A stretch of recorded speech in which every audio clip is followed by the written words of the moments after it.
Happy Vlogmas! So, as you can see, I've got my schnazzy, cozy pajamas on. It's night. I have the magical Christmas lights and a nice cup of lemon lavender tea. Oh my goodness, it's my favorite. So, I've been thinking about kind of what I want to do for Vlogmas and all the little kind of things I want to show you guys. And I was going through my bookshelves trying to reorganize everything. And I found one of my favorite books from when I was little. Probably read it when I was like in 4th or 5th grade. And it's just this amazing book. And I thought I'd read the first chapter, give you guys kind of a teaser for it, maybe entice you to read the book yourself. It's, here we are, Becoming Naomi Léon by Pam Ryan.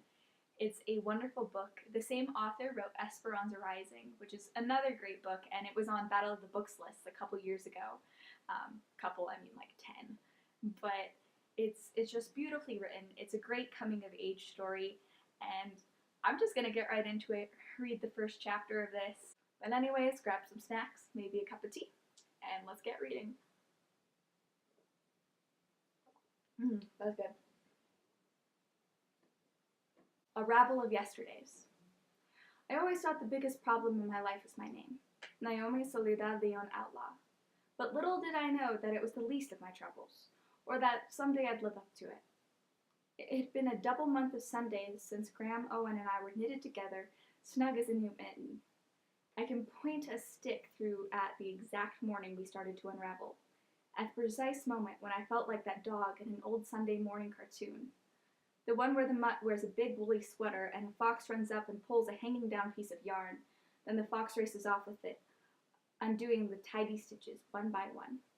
Pretty soon that poor dog is bare to its skin, shivering, and all that had kept it warm is nothing more than a bedraggled string.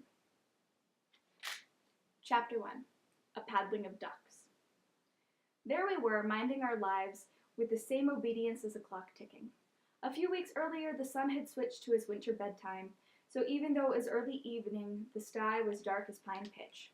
That meant that Graham, Owen, and I couldn't sit outside on the White Rock patio. Instead, we had to crowd around the drop-down table in the living room/kitchen of Baby Beluga. That's what Graham called our Airstream trailer. She was an absolute expert at calling things what they resembled, and thought it looked like a miniature whale next to all the double wides at Avocado Acres Trailer Ranch. The trailer park was called this because it was surrounded on 3 sides by the largest avocado ranch in Lemon Tree, California. The name Lemon Tree did not appeal to Graham's sense of description, because as she pointed out, there wasn't a stick of citrus in sight. A giant plastic lemon did sit on the pedestal at the Spray and Play, a combination car wash deli playground, and one of our favorite places. That lemon was a tribute to the fact that there used to be fruit orchards in San Diego County before builders came and put a house on every scratch of spare dirt, except for the avocado grove, which was smack in the middle of town and the last countrified land in Lemon Tree. We had already put away the dinner dishes from Wednesday chicken bake, and Owen started racing through his 2nd grade homework like a horse on a tear. People were usually fooled by his looks, and thought he was low in school, due to him being born with his head tilted to one side and scrunched down next to his shoulder. It had straightened a little after 3 surgeries at the Children's Hospital, but he still talked with a permanent frog voice because something inside being pinched. One of his legs was shorter than the other, so he walked like a rocking horse. But other than that, he was just fine. Contrary to people's first opinions, he got the best grades in his class. Graham, in her usual polyester pantsuit and running shoes, was doing her weekly hair set, rolling what little blue she had on those new bristle curlers that require no hairpins. I was not being mean about her hair. It really looked blue in the sunlight. And I mulled over my sorry situation at school, which was 3 boys in my 5th grade class who had decided that Outlaw was the funniest name in the universe. They did not give me an ounce of peace. "Have you robbed any banks lately?" was one of their favorite sayings, along with jumping out at me, throwing their arms in the air and yelling, "Is this a stick-up?" My teacher, Mrs. Morimoto, said to ignore them, but I had tried and it did no good. I was fed up, so I was making a list of what I could say back to them that might be embarrassing. I wrote across the top of my notebook page, "How to get boys to stop making fun of my name." I scooted my book in front of Graham to see if she had any ideas. "Naomi, I have lived with that name since I married your great-grandpa, rest his soul, almost 50 years ago, and I am too proud. Besides, there are worse things in life. But you don't go to Buena Vista Elementary, I said. She laughed. That's true, but I can tell you that boys have not changed an iota, and they are hard to humble.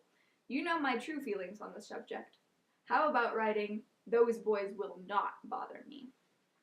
Graham said that when you thought positive, you could make things happen. And when it did happen, it was called a self-prophecy.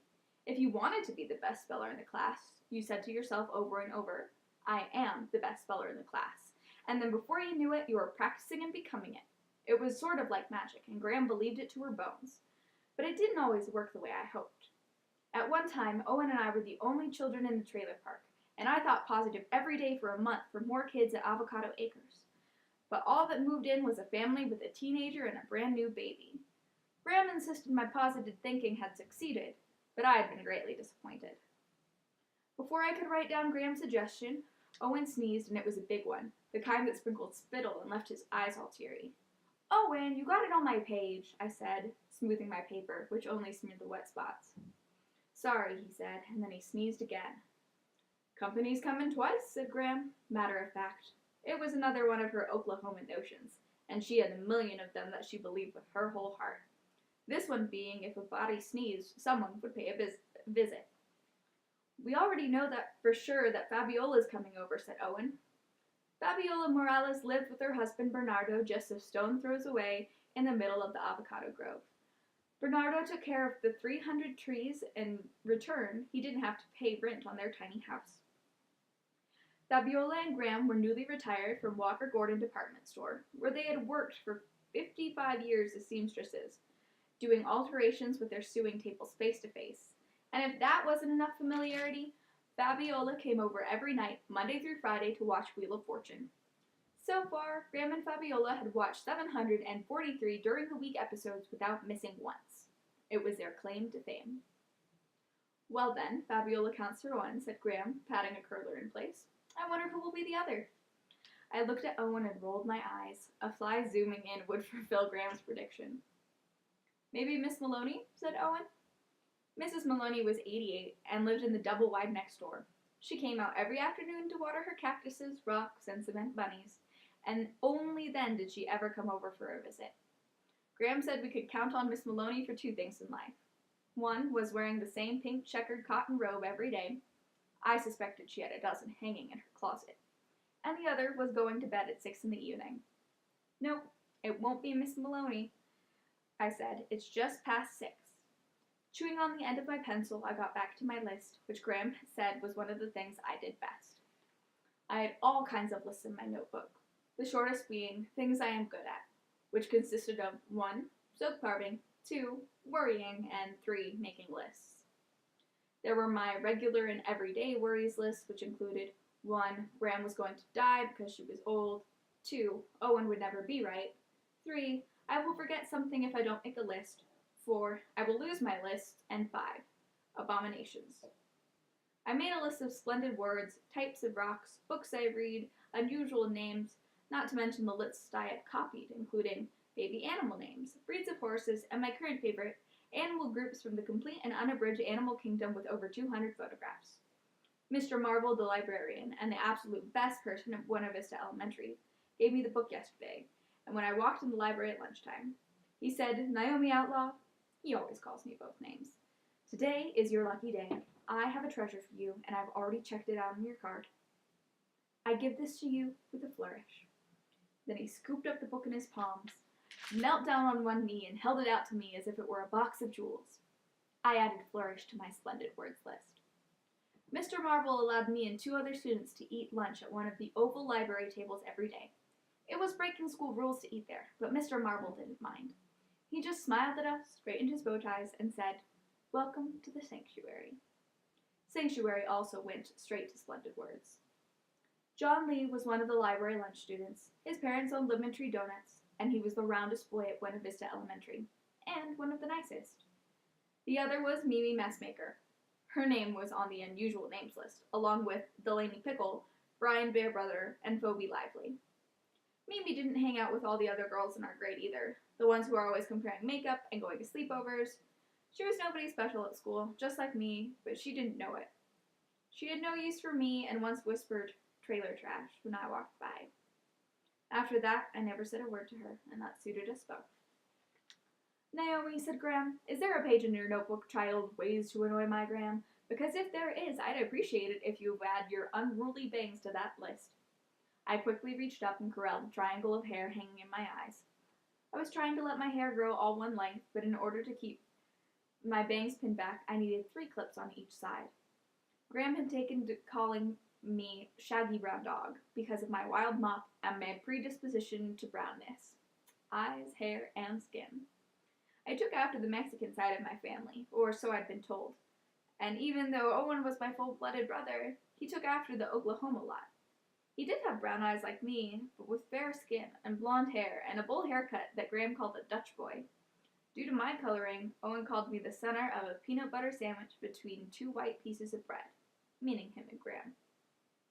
Thank you for making your old granny happy, said Graham, tucking a stray lock of hair behind my ear. You're not that old, I said. She laughed. Naomi, I am your great-grandma, and according to most folks, I had no business in raising you and Owen. Those who carried gossip said I had 1 foot in the grave and should have known better, but I took you on like spring cleaning anyhow. The joke was on everyone else, 'cause I got the prizes. That was my lucky day when I got you two. Owen looked up from his binder. Today's my lucky day. Guess what's one of my spelling words? Bicycle. Any coincidence in Owen's life, such as wanting a new bicycle, and having the word show up on his spelling list made him feel lucky. Whistling, he started writing bicycle over and over on a piece of paper. Graham finished rolling her hair, leaving lines of white scalp staring at us. My clown head is on, she announced. Owen and I never argued with that description, because the yellow and purple curlers did give that effect. Graham clicked the television remote to find the tail end of the nightly news. I closed my notebook, giving up for now on my list, and knowing full well I wouldn't be able to say any boo to those boys anyway. I reached into the built-in cabinet above my head and pulled out the plastic salad bowl, holding my latest soap carving. When Owen and I first came to live with Graham, I had slipped into being silent, and my hands shook all the time. I was too young to remember what caused it all, but Graham's practical solution was to keep my mind and hands busy. Soap carving had been Bernardo's idea. He said I was born to it. He would work in his shed doing his hobby, making wood boxes and little miniature bookshelves, and then painting them every bright color with scenes of little towns and sunsets. It was art from his city, Oaxaca, far away in Oaxaca. Oh my gosh, I just butchered that. Far away in Mexico. And I would sit next to him with a bar of soap and a carving tool. Graham was nervous to death about me using a knife, so Bernardo started me out with a bent paper clip. And as I proved my worth, I graduated to a plastic knife, and a butter knife, and finally a paring knife. I picked up the partially carved duck and my knife from the pile of slippery shavings in the bottom of the bowl. I had already finished 2 other ducks, each a little smaller than the other, but I wanted a third for the shelf above the kitchen sink. I was never content to carve one of anything, preferring there at least 2 or 3 for a companionship of lions, or a circle of bears. I pulled the knife across the bar of nature's pure white. The soap sloughed off easy in the bowl, looking like shredded white cheese. I scraped in an arc, finishing off the curve and back up to the tail. The dry film on my hands felt like a thin glove, and every few minutes I put my palms up to my nose to take a whiff of the smell that reminded me of being a baby. Done with spelling, said Owen, closing his books. He came over and stood next to me, watching. Naomi, how do you know what to carve? I imagine what's inside and take away what I don't need, I said, not looking up. Slowly, I added the finishing touches on the duckling, scratching out the appearance of feathers with the pointy end of the knife. I loved this part of carving, the etching the grooves that made the figure look true to life. I was getting ready to level the bottom so it would sit flat and not wobble on the shelf. But I didn't get one more pull of the blade before someone knocked on our door.